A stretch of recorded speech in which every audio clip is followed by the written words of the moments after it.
Good afternoon. I'm George Latimer, Westchester County Executive. It is Tuesday, April 26th, and we're here to talk about the end product of a citizens group that met and dealt with one of the problems that we've seen over the course of a number of years in Westchester and in other jurisdictions, and that's the problem of wrong-way driving on limited access highways. We're joined here in this press conference by a number of individuals who will speak. Also with us today is our Deputy County Executive, Ken Jenkins. We have a representative from the Office of Assemblyman Tom Abenanti, who participated in this task force, Alyssa Jacobs, and we're also joined by a number of people from our executive team, whom I will introduce. But the problem of wrong-way driving has been brought home by some of the horrific accidents that have occurred in Westchester and elsewhere when an individual finds themselves going opposite the flow of traffic on a major limited access highway, a parkway or an interstate highway. And of course, because of the speeds with which traffic is traveling, whenever there are accidents, head-on accidents, there are always tragedies. There's always tremendous damage and loss of life, and we've had a number of those incidents here in Westchester County. There was one particularly horrific one that occurred on the Taconic Parkway, which I think really jarred all of us. And then most recently, before the pandemic came in early 2020, there was an accident on the interstate, I-287, where there was a serious accident and a fatality.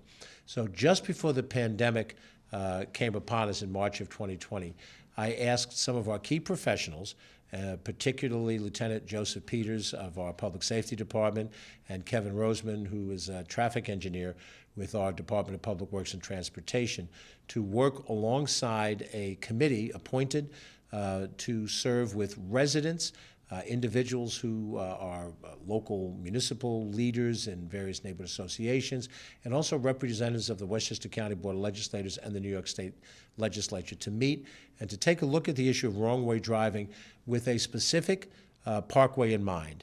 And that one was the Bronx River Parkway. And we picked Bronx River Parkway to do the study on. We didn't want to deal with the issue in concept. We wanted to deal with it in the specific.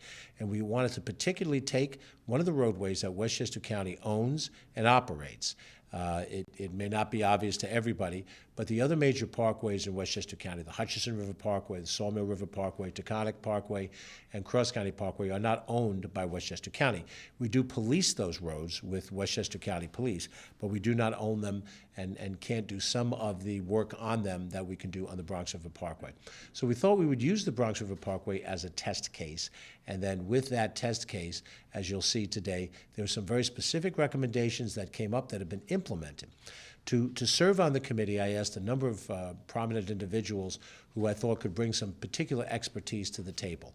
In a second, I'm going to introduce you to the chair of the committee, Erin O'Shea, who serves as our Deputy County Deputy Commissioner for the Department of Environmental Facilities. She is by profession a lawyer. She's worked in our law department, and she happens to be a town judge in the town of Greenburgh.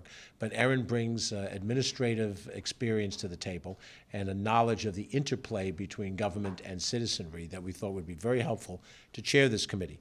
Lieutenant Joe Peters, who's with us here, has a specialty area within the Public Safety Department along these lines. Aforementioned Kevin Roseman as well has expertise as a traffic engineer.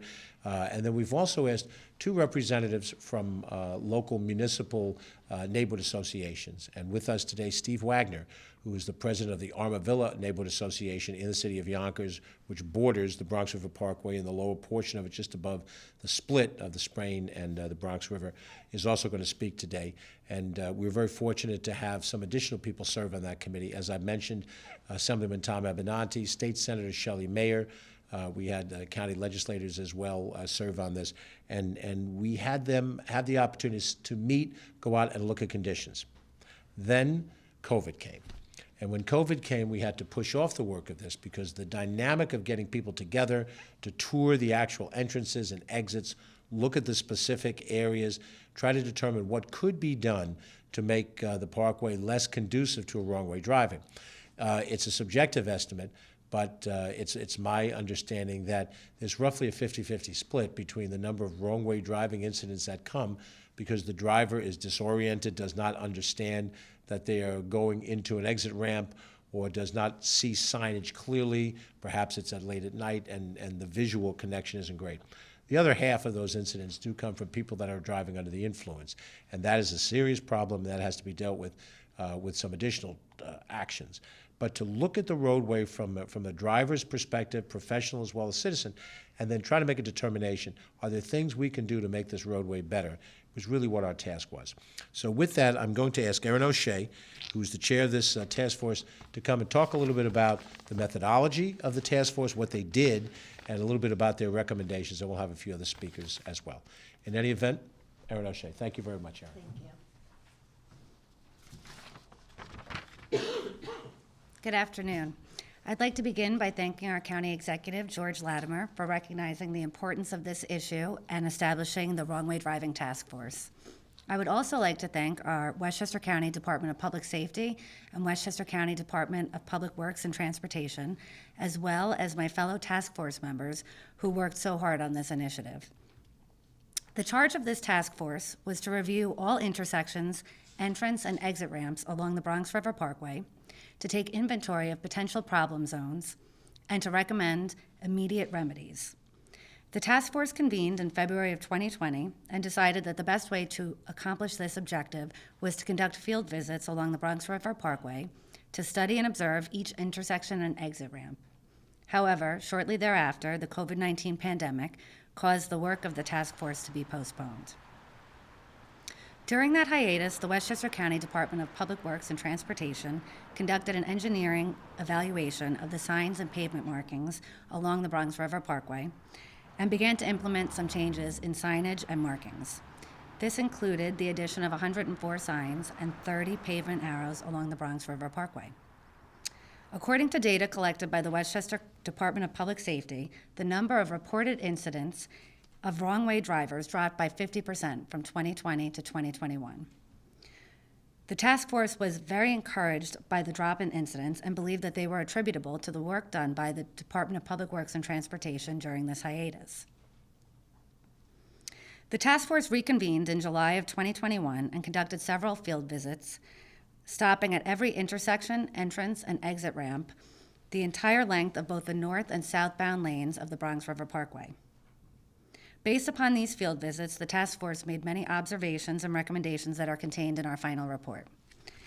These recommendations include routine maintenance of current signs and pavement markers, trimming brush that was blocking certain signage along the parkway, implementation of additional signage and markings, including adding pavement directional arrows in all northbound and southbound lanes along signalized intersections, installing additional do not enter and wrong way signs, the relocation of certain wrong-way signs for better visibility, the addition of parkway entrance guide signs, installing wrong-way signs to the back of existing speed limit signs, which are located approximately every 4,000 feet along the parkway in order to provide additional warnings to errant drivers if they happen to pass all of the signs at the ramps and intersections. Our recommendations also include exploring the use of new video technology to send real-time notification of wrong-way drivers, continued monitoring and communication between the Department of Public Works and Transportation and Department of Public Safety regarding sign knockdowns and replacements, enhancement of educational outreach efforts regarding wrong-way driving, enhancement of street lighting at any known problematic area, and potentially increasing patrol along the Bronx River Parkway.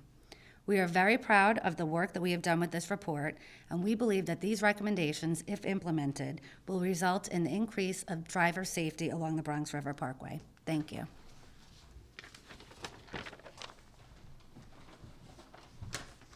Thank you very much, Erin.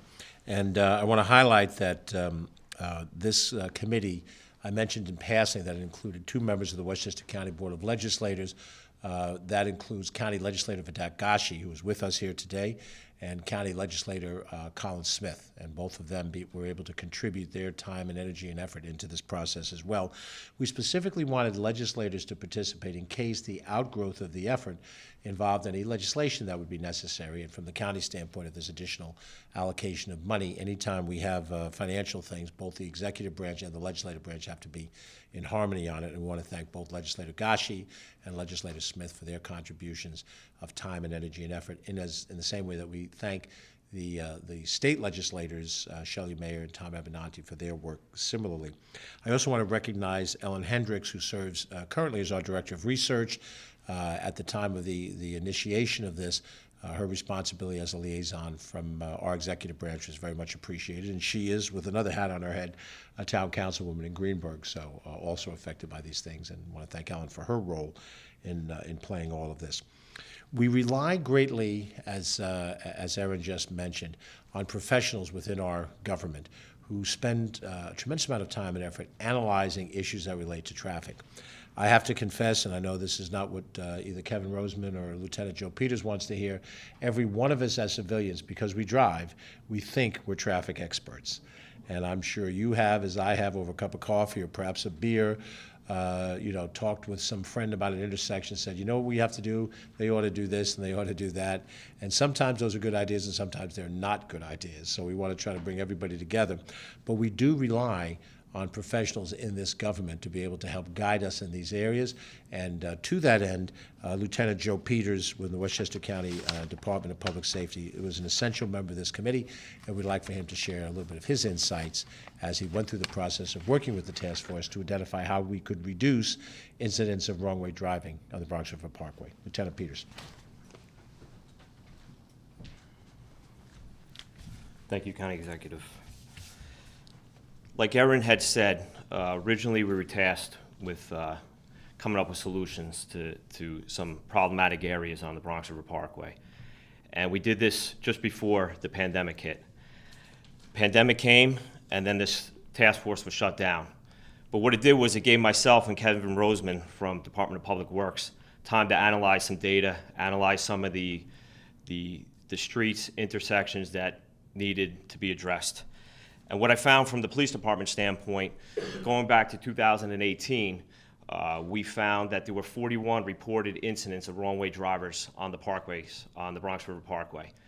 Now, many of those incidents were either self-initiated by an officer or called in via 911 where an officer was actually dispatched to the location. The time during the stoppage of this task force gave us, again, an opportunity to figure out where these incidents occurred and to come back to the task force with some recommendations. What we found in 2018, we had 9 reported incidents on the Bronx River Parkway.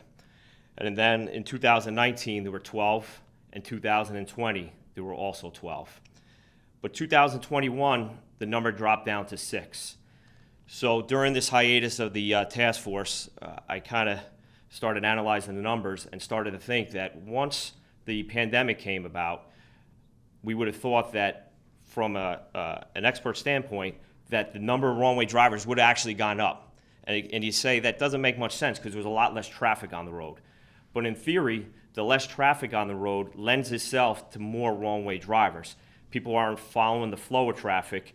There's not much traffic on the road. They get confused and they end up going the wrong way. Once we came back from pandemic to the task force, we realized that Kevin Roseman and his crews put up 100+ signs on the parkway. And then the data started to hit home that there was some sort of subjective correlation between the fact of the wrong-way drivers diminishing and the fact that all these signs were put up in the time lapse of this task force. Now, we all know that any one of these incidents could turn tragic. And this year, to date, we have 2 of these wrong-way driver incidents. So we've gone down dramatically. But again, 2 is too many, because again, one of these incidents could just end up in a serious accident, which we did have one back in 2018 on the Bronx River Parkway near the Sprain Split, where we had a serious accident where a family was hit head-on by a drunk driver with serious injuries, and the family was in the hospital for a significant amount of time. So I think these kind of accidents is what the county exec is talking about, why we decided that this was something that needed to be addressed, evaluated, and subsequent recommendations. What we found, analyzing the data from the police department standpoint, is the majority of these accidents take place between 10 p.m. and 3 a.m. We found on the Bronx River Parkway there's no specific area that just lends itself to more wrong-way drivers than any other area. It's basically equally distributed throughout the Bronx River Parkway. So we can't really send our units to any specific area to deal with this issue. But we also found that many of these drivers, they're confused, they're elderly, or they're intoxicated. So some more data from the 41 reported incidents that we've tabulated. These 41 incidents resulted in 3 accidents. Again, the one serious one that I described back in 2018. Our officers issued 16 summonses from these reported incidents, and we had 6 DWI arrests. Now, sometimes by the time our officers get there, the vehicle is gone. And a lot of times that's what happens, especially on some of the lesser traveled intersections. The people get on, they realize the driver gets on, they realize they're going the wrong way, and they turn themselves around, they pull over on the shoulder, and they end up going the wrong way, or the correct way from there. Now, having said all that with the data, we put it together and we came back as a group post-pandemic, and we, again, realized that there was significant decrease. So some of the things we talked about as a task force are what we can do as all the professions involved in this, but then also specific to the police department. And what we've decided to do is we've generated what we call the wrong way driver form. It's a report that basically tabulates all the data. We can basically analyze where people may be getting on from, where they're getting off from, and we take that report and we send it over to Westchester County Department of Public Works. Now, this form, some of the information that we get on is we find out if there was an accident, injuries involved, the date, the time, the location. We also put down our officer's response time from the time of dispatch to the time the officer may arrive on scene. Because a lot of these wrong-way drivers, again, are by the time we get there, they're gone. But we want to analyze and see that our officers are there in short order. We've also documented on the form if the driver was intoxicated or if they were using some sort of electronic GPS or something in their car that may have put them on the Parkway at the wrong direction. And if we do stop the driver, we ask them where they got on from, where they got off, where they were planning on getting off, and then from there, we ask our officers to go out to the intersection, the entrance ramp they got on from, to make sure that none of the signs were knocked over. We also, as part of the recommendation, we are, any time we get a sign that's knocked down, one of our officers find it, we make immediate notification to the Department of Public Works to let them know one of the do not enter or wrong way signs were knocked down so they can address it immediately. That's all I have. Thank you.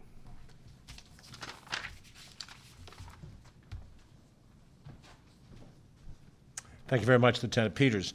And again, his work and that of Kevin Roseman represent professionals in Westchester County government that applied their experience to this task and identified very specific areas that improvements could be made.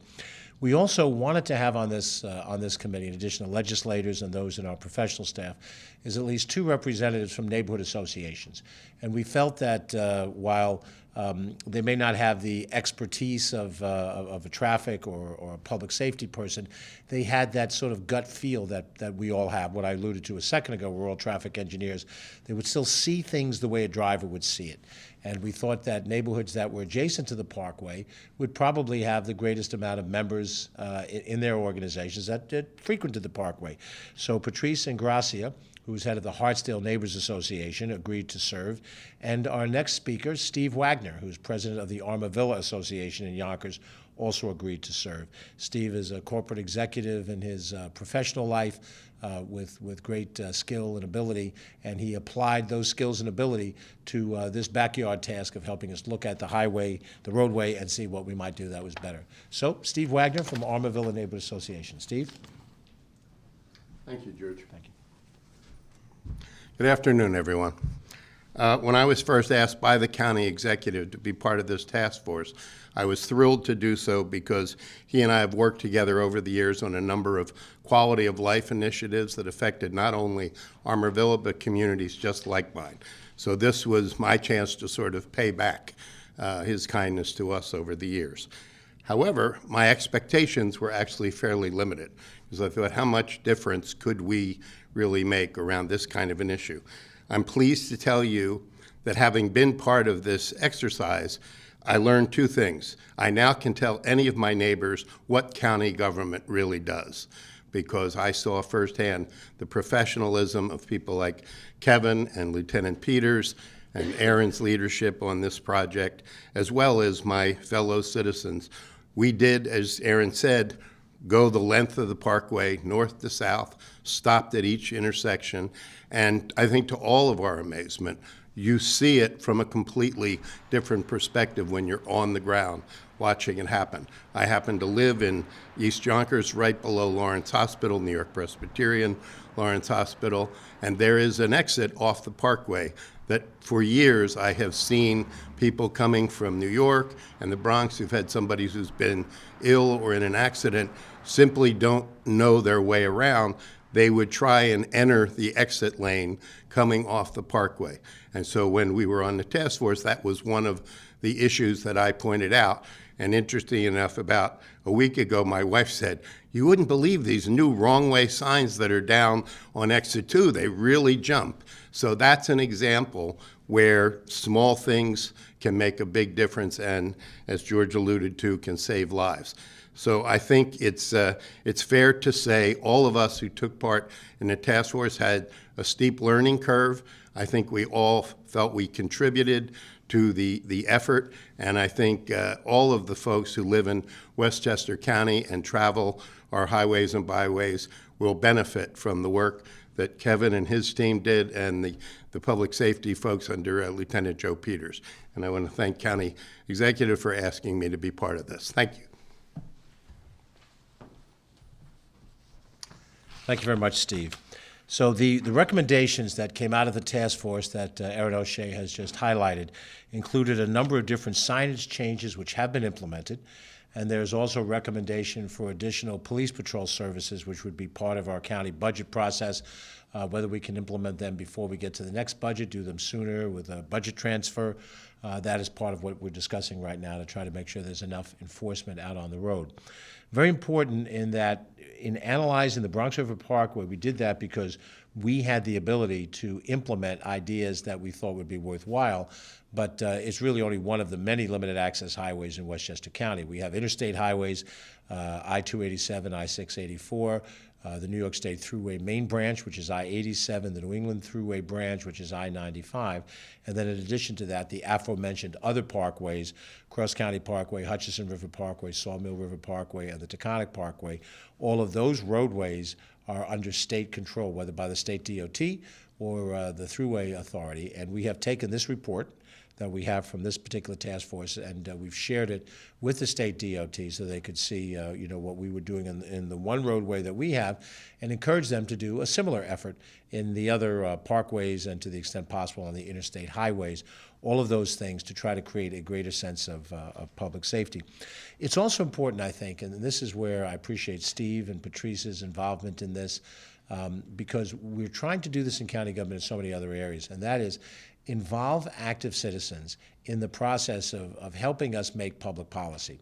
We've created over the last couple of years a corrections advisory board, a probation advisory board, a task force on cybersecurity issues that work directly with existing departments of county government. The cybersecurity task force is now working with our information technology department that was just created and had its first organizational meeting recently. The corrections and the probation advisory boards have been in effect a couple of years, and they work with the correction and probations department. We have historically had in Westchester County a parks board that works with Parks, Recreation, Conservation Department.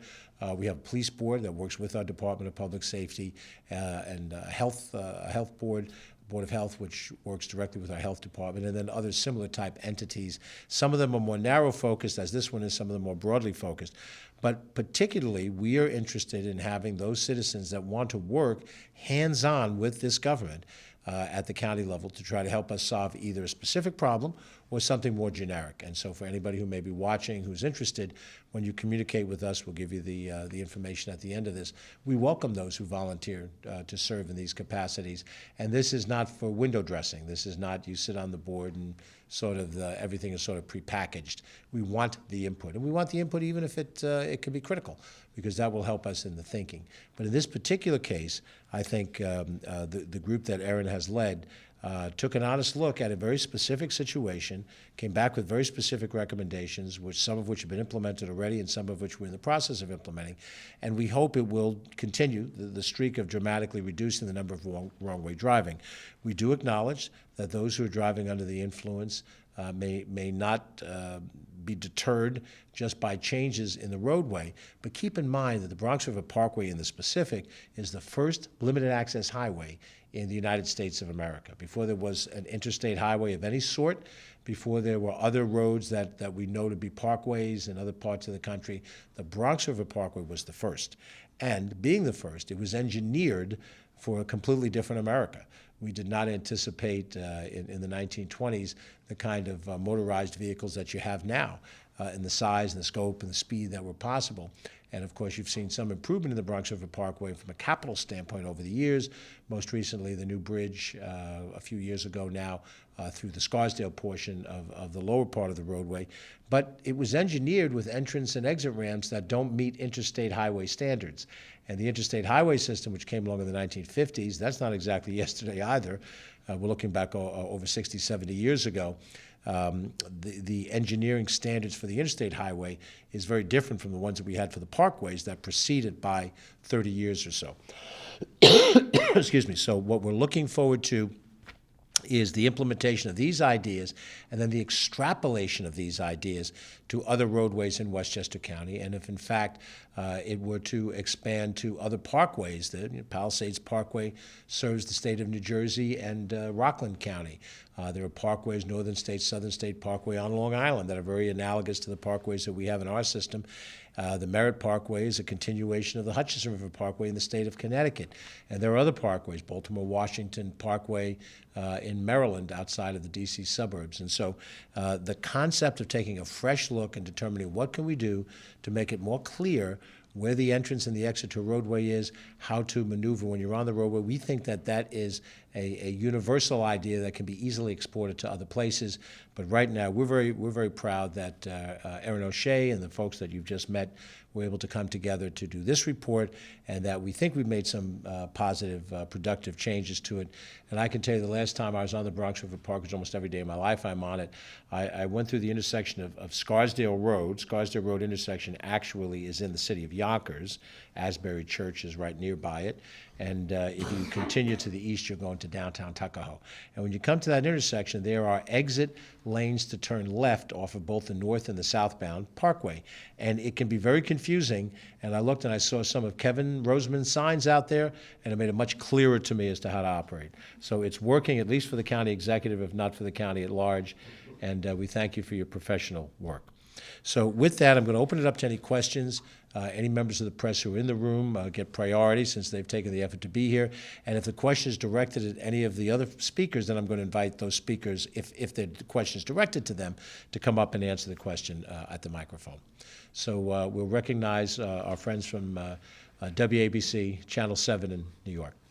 Do you feel that the fixes that was changed based on the Bronx River can work without studying the other parkways as well, but knowing that incidentally those solutions can work there as well? You know, I think it's analogous to some of the other parkways. The interstate highway system is a little bit different, and we have had wrong-way driving on interstate highways. But when you look at the relative age of the other parkways, they're all a little bit younger than the Bronx River, but they were built under the same basic set of standards, the low clearance on bridges, the amount of width of lanes, the limited number of shoulders. And as I always say, whenever we have these issues of flooding on the Parkway, I say there's a reason why we call it the Bronx River Parkway. It's next to the Bronx River. Hutchinson River Parkway next to the river. And so there are some realities when you build a roadway, you know, right next to a river, and I would assume, this is surmise on my part, that it's in those river valleys that you have the low flatland you need to put a limited access parkway. You know, you'll have a mountainous region on either side of it, or a hilly region on either side of it. So it's in the river valley that you have enough area, and you stretch the land enough to put a parkway in. So I do think they're analogous in the other parkways. The interstate highway situation is at another level up, and of course they have very strict standards, and we wouldn't propose to do that. I also think it's important to put into perspective, I think the actions that have been taken really substantially help the situation, but nobody can speak in absolutes because of the different reasons why a person might find themselves going the wrong way on a highway. And sometimes it's bad driver judgment, even when the signage is clear. In a different issue, we struggle with trucks on these parkways hitting overpass bridges. And we even did a press conference, as I think one of our friends from the media was there when we did this, and we put up tremendous signage in certain places. And yet in some cases, the driver with adequate signage to alert them still get on the parkway and still hit the bridge. So signage has its place, and I think it's essential that we've made these improvements. I don't think it's everything that could possibly be done, and I think we will look to see what now happens. You know, what happens over the course of the next year. That we reduce the number of wrong-way driving incidents, that would be good. And then determine the incidents that do happen, which are tracked through the Public Safety Department. Is there something else we can learn, and do we have to do something more dramatic? We're prepared, certainly in the Bronx River, if necessary, and it becomes a critical point, to look at capital project that might, reconstruct a particular problematic area. That did not come out of the report at this stage of the game, but that might be a second phase in a particular location if it's determined that that's the way we best correct the problem at the next level of it. Any other questions? Very good. Well, if there are any questions from any of our friends in the press, you're welcome to direct it to Catherine Chaffee, our Director of Communications, at 995-2932. And we'll put you in contact with any of the speakers that you saw here today, and including any of our elected officials, the county legislators, state legislators who are part of this committee. We appreciate you taking the time to follow this.